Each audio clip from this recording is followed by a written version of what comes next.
we've all heard about these federal cuts that are happening. Federal funding cuts are affecting industries and organizations of all kinds, public health departments, colleges and universities, even food banks. That includes the Houston Food Bank, which announced last week that it would cut back on how many people it serves because of federal funding cuts.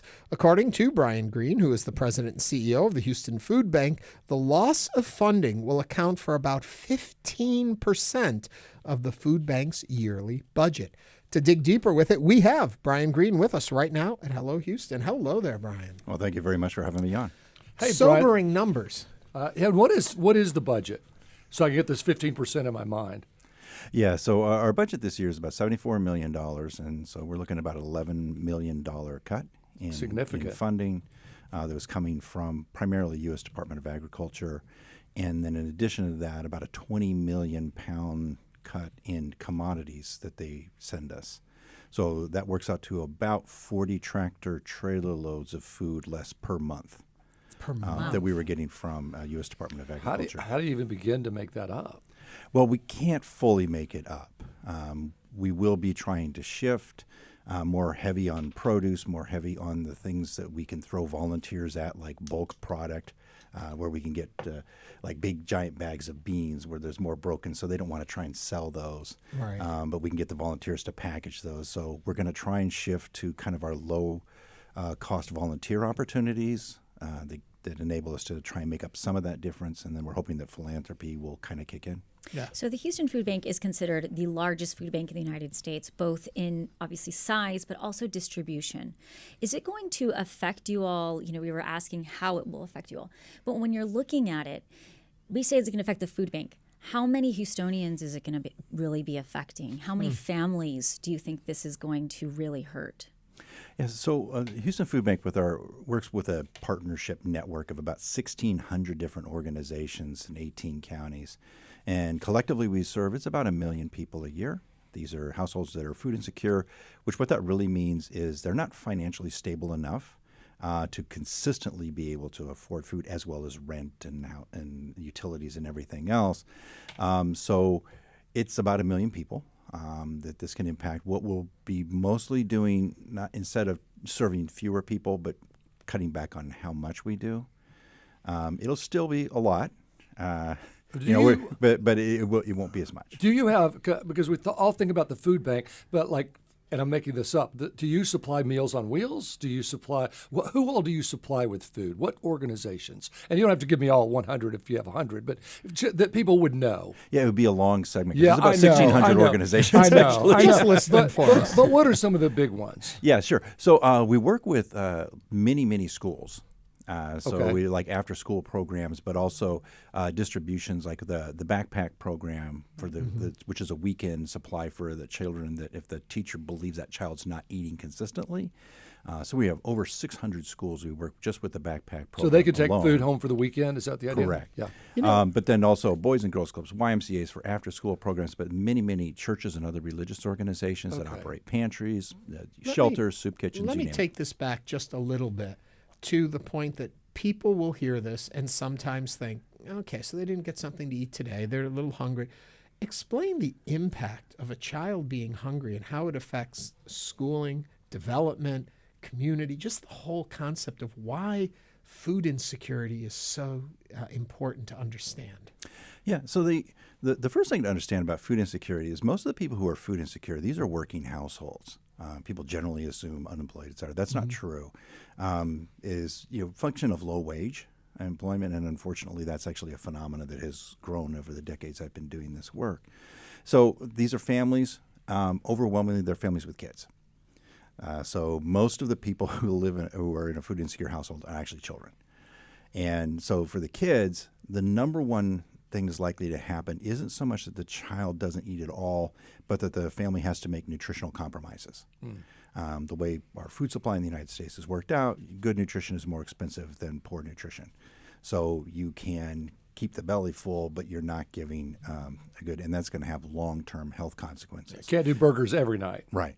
And then the consequences for schooling can also be significant, where the child is tired, less able to focus, and so that can impede educational progress.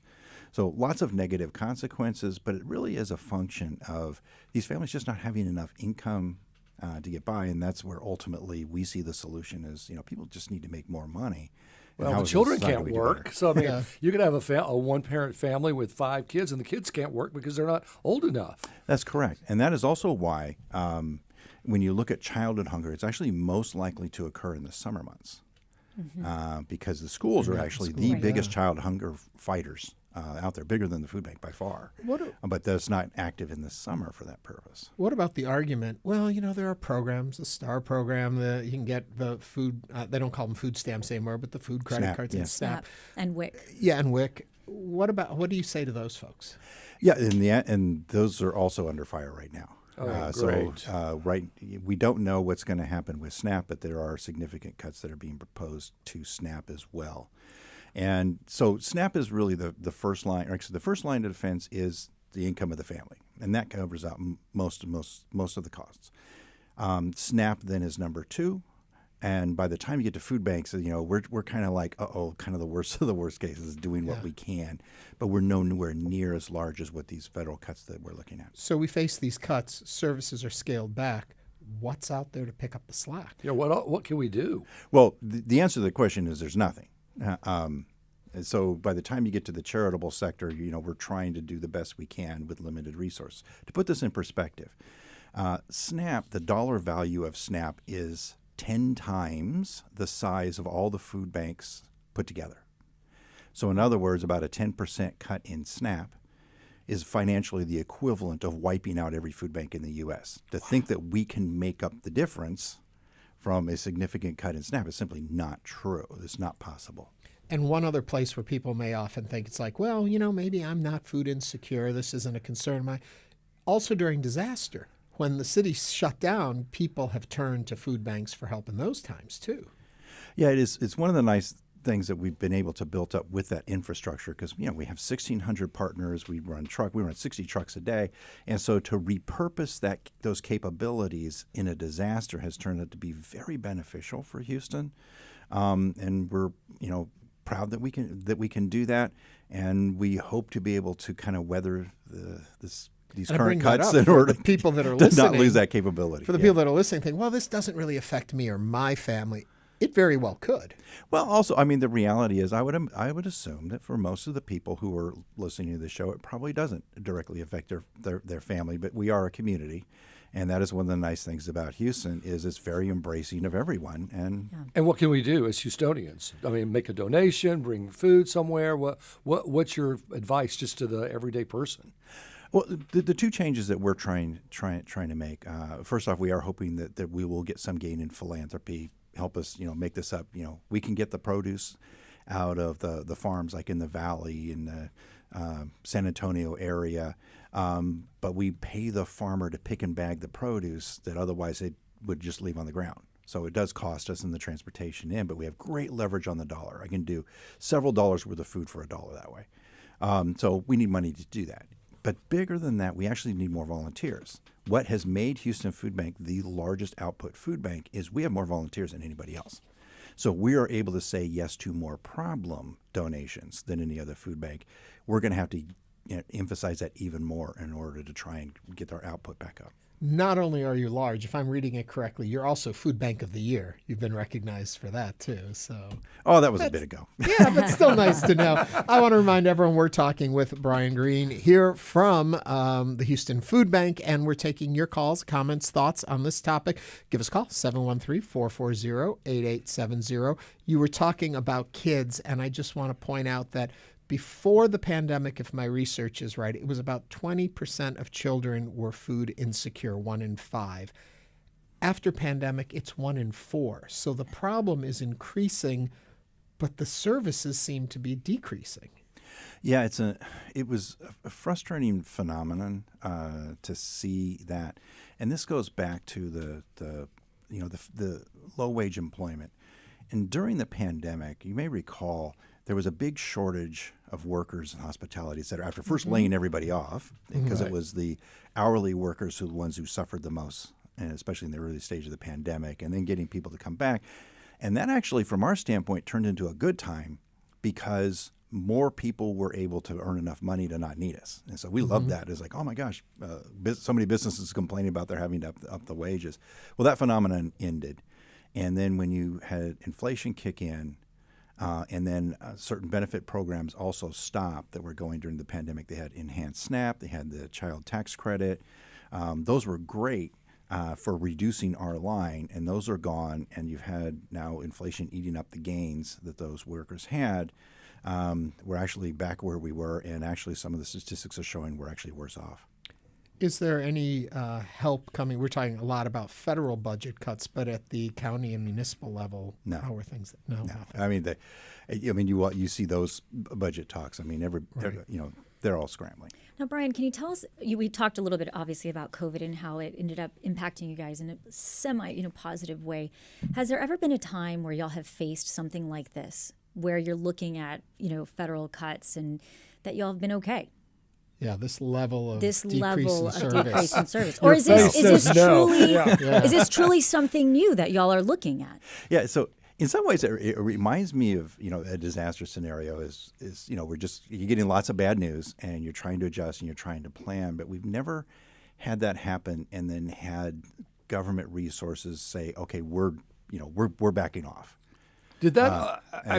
So the ability to ramp up has in part been because we get community support, we also get government support, and now actually what's causing this is the federal government saying, no, we're not going to do that. Did you get any warning at all? I mean, did you just get an email? How did this happen?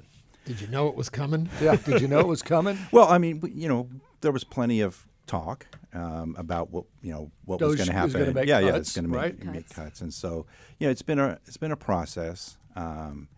And even at the federal level, they're still trying to figure out all the implications and what will ultimately happen. So each one of the cuts that we've seen, there was a $7 million cut in this program where we're able to buy food from local farms and other agribusiness, local small-scale agribusiness. Everybody loved this program, but that's been completely eliminated. And then the TFAP, that was for us the biggest cut of all, where 20 million pounds. Okay, you're not going to get those tractor trailer loads anymore, and we're also not going to give you the money that we subsidize in order to pay the cost to distribute that. Any chance with some of the tariffs and the farmers in America not being able to transport their goods overseas that some of that food would come your way? Absolutely, there's an excellent chance of that happening. That's good. In the first Trump administration, we actually received a dramatic increase in USDA commodities because they were buying up the surplus farm product, and then they were giving it to us. That could happen if the trade wars kind of go along a similar path. Mm-hmm. And if you look at some of the other countries are saying they're doing, China, et cetera, where they're saying, nope, we're just not going to buy your agricultural products, I do see that as possible. For folks who are seeing a reduction in service to themselves, their families, any suggestions, anything you can tell them to help them over this hump? And I'm hoping it's just a hump, Yeah, hang in there. I don't have. Make sure that you are getting whatever benefits you can. So the United Way's 211 service. Make sure that you're telling them and see what they have, because I don't know each individual circumstances. Right. But yeah, these cuts are happening in so many different directions. It's a very significant number of nonprofits that provide social services that have a very similar story than what the food bank has. Right. So kind of like the safety net for which to try and help somebody who's struggling. That it's getting hit in so many different ways. I don't know where to send you. Looking to the future, are there things that the Houston Food Bank can be doing to prepare for either increased budget cuts, or should some money come back if this were to happen again? Are there fail-safes? Yeah, so, the reality of the nonprofit sector as a whole, certainly the social services, at any given time, we don't meet need. We do the best we can with what we have, and so we simply have to adjust down now, and it sucks. We wish that wasn't the case, and if things turn around, we will ramp back up. But fingers crossed, right? Yeah, that's in our case, just because kind of the magic of food banking, that we primarily deal with kind of like the food waste of America, where it's perfectly good, but they can't sell it. So there are other avenues for us to push harder on, especially the surplus produce, where there's lots of surplus produce. We've got to get the dollars to do it, but there's lots of it. So trying to grow that, we're almost 50% of our distribution is produce right now. But, if we got that up to 70%, we could really make up this difference if we could do it. How can people reach out to you if they want to know more or help in any way? Well, HoustonFoodBank.org is the website, and I'm Brian Greene. And if you call there, they always route me. Thank That's you, right. Brian. Brian Greene is the president and CEO of the Houston Food Bank.